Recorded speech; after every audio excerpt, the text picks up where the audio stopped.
Grimm's Fairy Tales, The Raven. By Jacob Grimm and Wilhelm Grimm. Translated by Edgar Taylor and Marian Edwards. There was once a queen who had a little daughter, still too young to run alone. One day the child was very troublesome, and the mother could not quiet it, do what she would. She grew impatient, and seeing the ravens flying round the castle, she opened the window, and said, "I wish you were a raven and would fly away, then I should have a little peace." Scarcely were the words out of her mouth, when the child in her arms was turned into a raven, and flew away from her through the open window. The bird took its flight to a dark wood and remained there for a long time, and meanwhile the parents could hear nothing of their child.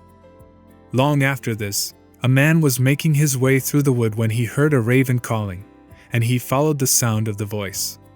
As he drew near, the raven said, "I am by birth a king's daughter, but am now under the spell of some enchantment. You can, however, set me free." "What am I to do?" he asked. She replied, "Go farther into the wood until you come to a house, wherein lives an old woman. She will offer you food and drink, but you must not take of either. If you do, you will fall into a deep sleep, and will not be able to help me. In the garden behind the house is a large tan heap, and on that you must stand and watch for me. I shall drive there in my carriage at 2 o'clock in the afternoon for 3 successive days. The first day it will be drawn by 4 white, the second by 4 chestnut, and the last by 4 black horses. But if you fail to keep awake and I find you sleeping, I shall not be set free." The man promised to do all that she wished, but the raven said, "Alas! I know even now that you will take something from the woman, and be unable to save me." The man assured her again that he would on no account touch a thing to eat or drink. When he came to the house and went inside, the old woman met him, and said, "Poor man, how tired you are! Come in and rest, and let me give you something to eat and drink." "No," answered the man, "I will neither eat nor drink." But she would not leave him alone, and urged him, saying, "If you will not eat anything, at least you might take a draught of wine. 1 drink counts for nothing." And at last he allowed himself to be persuaded, and drank. As it drew towards the appointed hour, he went outside into the garden and mounted the tan heap to await the raven. Suddenly a feeling of fatigue came over him, and unable to resist it, he lay down for a little while, fully determined, however, to keep awake. But in another minute his eyes closed of their own accord, and he fell into such a deep sleep, that all the noises in the world would not have awakened him. At 2 o'clock the raven came driving along, drawn by her 4 white horses. But even before she reached the spot, she said to herself, sighing, "I know he has fallen asleep." When she entered the garden, there she found him as she had feared, lying on the tan heap, fast asleep. She got out of her carriage and went to him. She called him and shook him, but it was all in vain, he still continued sleeping. The next day at noon, the old woman came to him again with food and drink which he at first refused. At last, overcome by her persistent entreaties that he would take something, he lifted the glass and drank again. Towards 2 o'clock he went into the garden and on to the tan heap to watch for the raven. He had not been there long before he began to feel so tired that his limbs seemed hardly able to support him, and he could not stand upright any longer. So again he lay down and fell fast asleep. As the raven drove along her 4 chestnut horses, she said sorrowfully to herself, "I know he has fallen asleep." She went as before to look for him, but he slept, and it was impossible to awaken him. The following day the old woman said to him, "What is this? You are not eating or drinking anything. Do you want to kill yourself?" He answered, "I may not and will not either eat or drink." But she put down the dish of food and the glass of wine in front of him, and when he smelt the wine, he was unable to resist the temptation, and took a deep draught. When the hour came round again he went as usual on to the tan heap in the garden to await the king's daughter, but he felt even more overcome with weariness than on the 2 previous days, and throwing himself down, he slept like a log. At 2 o'clock the raven could be seen approaching, and this time her coachman and everything about her, as well as her horses, were black. She was sadder than ever as she drove along, and said mournfully, "I know he has fallen asleep, and will not be able to set me free." She found him sleeping heavily, and all her efforts to awaken him were of no avail.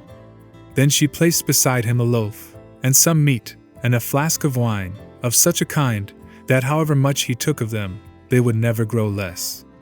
After that she drew a gold ring, on which her name was engraved, off her finger, and put it upon one of his.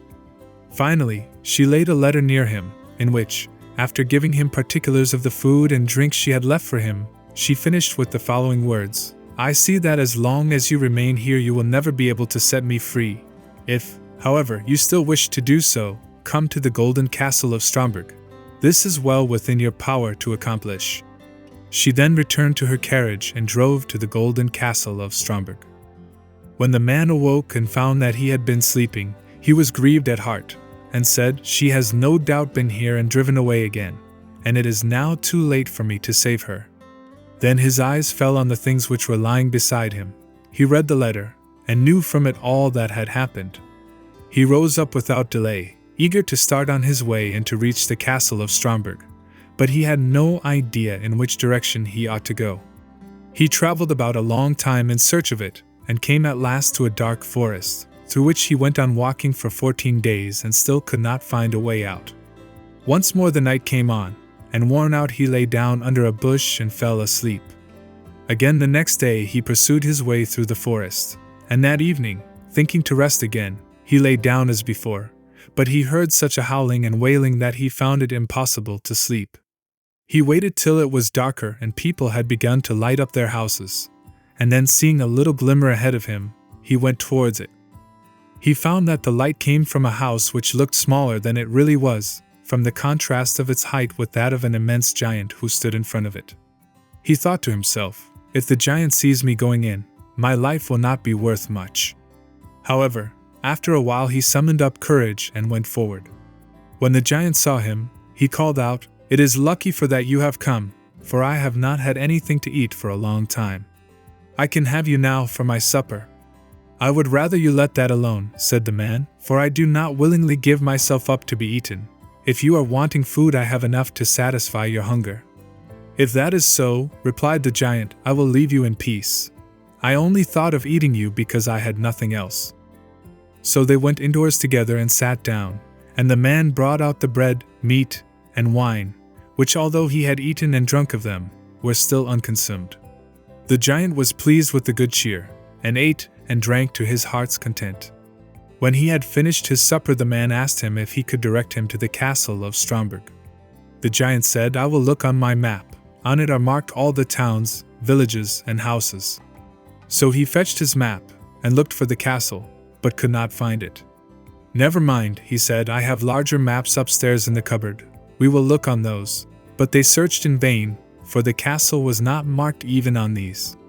The man now thought he should like to continue his journey, but the giant begged him to remain for a day or two longer until the return of his brother, who was away in search of provisions. When the brother came home, they asked him about the castle of Stromberg, and he told them he would look on his own maps as soon as he had eaten and appeased his hunger. Accordingly, when he had finished his supper, they all went up together to his room and looked through his maps, but the castle was not to be found. Then he fetched other older maps, and they went on looking for the castle until at last they found it, but it was many thousand miles away.